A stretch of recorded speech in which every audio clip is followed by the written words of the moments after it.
আসসালামু আলাইকুম। আশা করি সকলে ভালো আছেন। ফেসবুক এবং ইউটিউব এবং টিকটকের ভাই বোনদেরকে আমার পক্ষ থেকে লালগুলাবের শুভেচ্ছা। ফয়সাল ভাই live one Facebook page, YouTube channel, TikTok channel, সকল সোশ্যাল মিডিয়া প্ল্যাটফর্ম থেকে আপনাদের সকলকে জানাচ্ছি লালগুলাবের শুভেচ্ছা এবং অগ্রিম ঈদ মোবারক।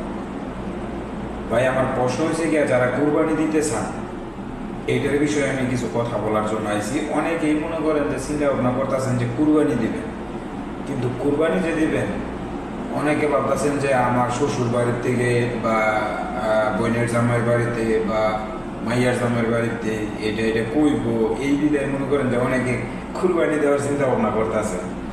বা মনে করেন যে অনেকের ঋণ আছে, কিন্তু ঋণে যার কাছ থেকে টাকাটা দান দিয়েছেন উনি আপনার সাপ দিতেছে না বিদায় আপনার মানে ওরকম একটা টেনশন লেগেছে, ঋণ আছে। কিন্তু আপনি জানেন যে একজন এত টাকা পাইবে, কিন্তু কোরআন এবং হাদিস অনুযায়ী আমি যতটুকু মানে ওয়াজ মাহফিলে যতটুকু শুনি যে 1 টাকার ঋণ থাকা পর্যন্ত আপনার কুরবানি দেওয়াটা ঠিক হইব না। কিন্তু আল্লাহ পাক জানে কবুল করে কিনা। অনেকেই হয়তো বা মনে করেন যে আল্লাহকে সন্তুষ্ট করার জন্য কুরবানি কেউ দেয় না। 100 ভাগ থেকে 80% লোক আল্লাহ তাআলাকে সন্তুষ্ট করার জন্য কুরবানি দেয় না। এই জন্য এটা করবো, এই জন্য এটা করবো, এটার জন্য কুরবানি দেয়।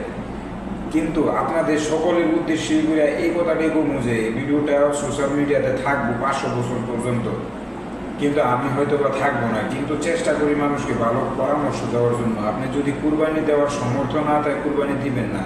কে কি কইলো, কেডা কি শরম দিল, এগুলো চিন্তা করার দরকার নেই। আপনি 5 কোটি টাকার মালিক আছেন, কিন্তু বর্তমানে আপনি ঋণ আছেন। আপনি 5 কোটি টাকা ক্যাশ আছে, কিন্তু আপনি একজনের কাছ থেকে হাওলাত নিয়েছেন। ওই টাকাটা আগে দেন, তারপরে কুরবানি দেন, ঠিক আছে? তো কেউ রাগ হইন না ভাই। অনেকে আছেন দেখতাছি শুনতাছি, অনেকে মনে করেন যে শ্বশুর বাড়ির চিন্তা করিয়া, মাইয়ার জামার বাড়ির চিন্তা করিয়া, ফোলার শ্বশুর বাড়ির চিন্তা করিয়া, ওই নিজের শ্বশুর বাড়ির চিন্তা করিয়া এই জন্য এটা বইব, এলাকাতে এটা বইব যে হ্যাঁ এত এত টাকা কামাই, কিন্তু কুরবানি দেয় না। ভাই, আপনি কেডা কি কইলো না কইলো এগুলা চিন্তা করার কোনো দরকারই নেই। একমাত্র আল্লাহ ছাড়া আর কেউ নেই। আপনি কুরবানি দেবেন আল্লাহ তাআলাকে সন্তুষ্ট করার জন্য। এখন যদি এই জন্য এটা, এই জন্য এটা ওইসব চিন্তা করেন, তাহলে তো আল্লাহকে সন্তুষ্ট করা হইল না। আপনার কুরবানি দিতে পারবেন, মাংস খাইতে পারবেন, কিন্তু কুরবানি কবুল হয়েছে কিনা এটার মধ্যে কিন্তু একটা সন্দেহ আছে, ঠিক আছে? এটা হচ্ছে একটা বিষয়। অনেকেই দেখি বর্তমানে কুরবানি দেওয়ার জন্য গ্রামে এটা করবো মানে কি কম, এই বিষয়গুলি একবারে 100% থেকে 99% পর্যন্ত মানুষে মনে করে যে আমি বিদেশ থাকি, এখন যদি কুরবানি না দেয় তাহলে মানুষ কি করব।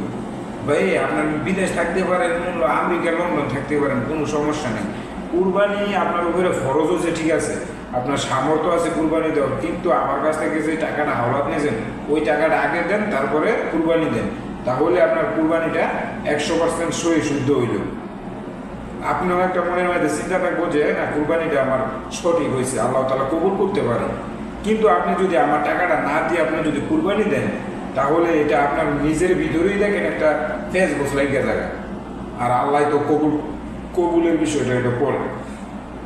কিন্তু আল্লাহ পাক ভালো জানে, যারা মানুষকে খুশি করার জন্য কুরবানি দিব, জানি না তারপর কুরবানি কবুল হইব কিনা। আল্লাহ পাক সকলকে সঠিক বুঝদান করুক। সবাই বলেন আমিন।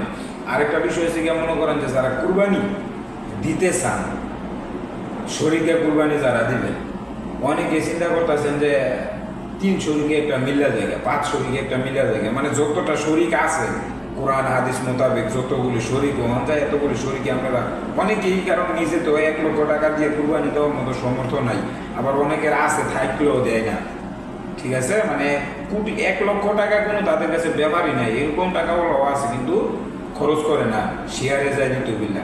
আর যারা সঠিক আল্লাহ তাআলাকে সন্তুষ্ট করার জন্য কুরবানি দিবেন, তাদের উদ্দেশ্য করে কিছু কথা কইতেছে যে বর্তমানে আপনারা যদি কুরবানি দিতে চান, কাদের সাথে আপনারা শরীক হইতেছেন এই বিষয়টা একটু মাথায় রাখবেন।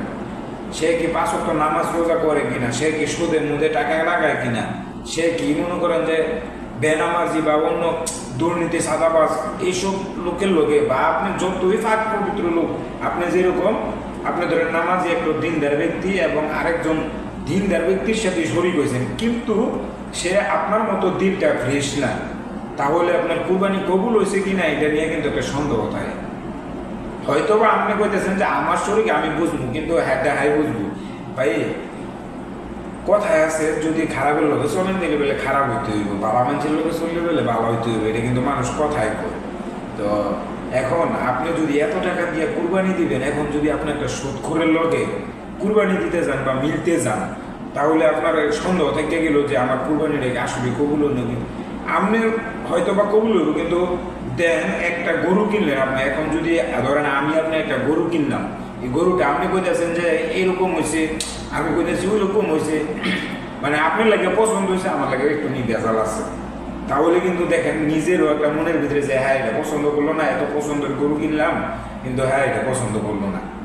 ঠিক আছে, এইসব বিষয়ে দেখবেন একটু মন মানসিকতা একটু নিয়ে হইলে কুরবানি মানে নিজে গরু এমন ঠিক নাই, আল্লাহ কেন আপনার গরু কুরবানি কবুল করবো। আল্লাহ তাআলা সকলকে সঠিক বুঝদান করুক এবং মানুষকে রাজি খুশি সন্তুষ্ট করার জন্য যেন আল্লাহ তাআলা কাউকে কুরবানি করার সমর্থন না দেয়, এবং যারা প্রকৃতভাবে আল্লাহকে সন্তুষ্ট করার উদ্দেশ্যে কুরবানি দিব তাদের কুরবানিকে আল্লাহ তাআলা যেন কবুলের মঞ্জুর করে। আর এবং কুরবানি দিতে গেলে আমরা যারা সুদী, দুর্নীতিবাজ, সাদাবাজ, অনেক অনেক কিছু আছে, খারাপ মানুষের সাথে কুরবানি দেওয়ার চেষ্টা করবেন না। নিজে ছোট্ট একটা ছাগল কিনা কুরবানি দেন, তাও আপনার মনের ভিতরে শান্তি থাকবো যে আমার কুরবানিটা হয়তো বা আল্লাহ তাআলা কবুল করবো। আমি ভাই কোনো ওয়াজ মাহফিলের মধ্যে ভাই মানে আমি কোনো হুজুরও না, কোনো বক্তাও না ভাই, আমি যতটুকু মানে আমার নলেজে আছে অতটুকু আপনাদেরকে নিউজটা দিয়ে দিলাম।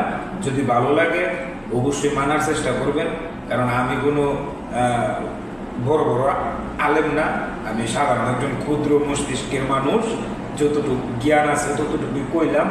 না অনেকে দেখতেছি বর্তমান সমাজে এমুকে এটা কইব, আমি বিদেশ নাই, আমি যদি কুরবানি না দিই আমার শ্বশুর হইতে এটা কইব। ভাই ওইগুলা দেখার চিন্তার দরকার নাই। যদি কুরবানি দিতে চান তাহলে কুরবানির নামে গরুর গোশ খাওয়ার যদি ইচ্ছা থাকে আপনি দিতে পারেন, কোনো সমস্যা নেই। ঠিক আছে, আর একলা দিবেন যদি দিতে চান, ছোট্ট একটা ছাগল না 10-20 হাজার টাকার মধ্যে 1 লাখ কুরবানি দিবেন। শরীকে যাওয়ার চেষ্টা করবেন না, শরীকে গেলে অনেকেই দেখবেন যে দুর্নীতির টেয়া আছে, সুদের টেয়া আছে, ঘুষের টেয়া আছে, বুঝছেন। এগুলোর সাথে যদি শরীর হয়ে যায় তাহলে কিন্তু মনে করেন যে একটা ঝামেলা। এত টাকা দিয়ে কুরবানি দিবেন, যদি কুরবানি কবুল না হয় তাইলে কিন্তু আরেকটা। আর গরুর মাংস খাওয়ার চিন্তা ভাবনা যারা আছেন তারা সবাই দিতে পারেন, সমস্যা নেই। সুদি মুদি, নারীবাজি, জুয়াখোর মুয়াখোর সবাই ভাবে দিতে পারেন, কোনো সমস্যা নেই। কিন্তু যদি আপনি সঠিকভাবে দিতে চান তাহলে 1 লাখ দেন, একটা ছাগল আইনা দেন, কারণ আপনি আল্লাহকে সন্তুষ্ট করার জন্য দিবেন। ঠিক আছে, তো ভাই আমি ভিডিও বড় করতাম না, আমি আগে ওই বলছি ভাই আমি কোনো ট্রেনার না, আমি যতটুকু পারি ততটুকু আমরা ঘরে একটু নিয়ে এটা কই আর কি। যদি রাগ হয়ে যান তাহলে ভাই আল্লাহ বাস্তব মাফ করবেন ভাই, আমি নগণ্য একজন ক্ষুদ্র আল্লাহ তাআলার বান্দা।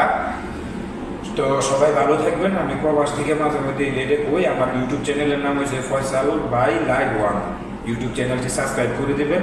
ভালো থাকবেন, সুস্থ থাকবেন। আসসালামু আলাইকুম রহমতুল্লাহ।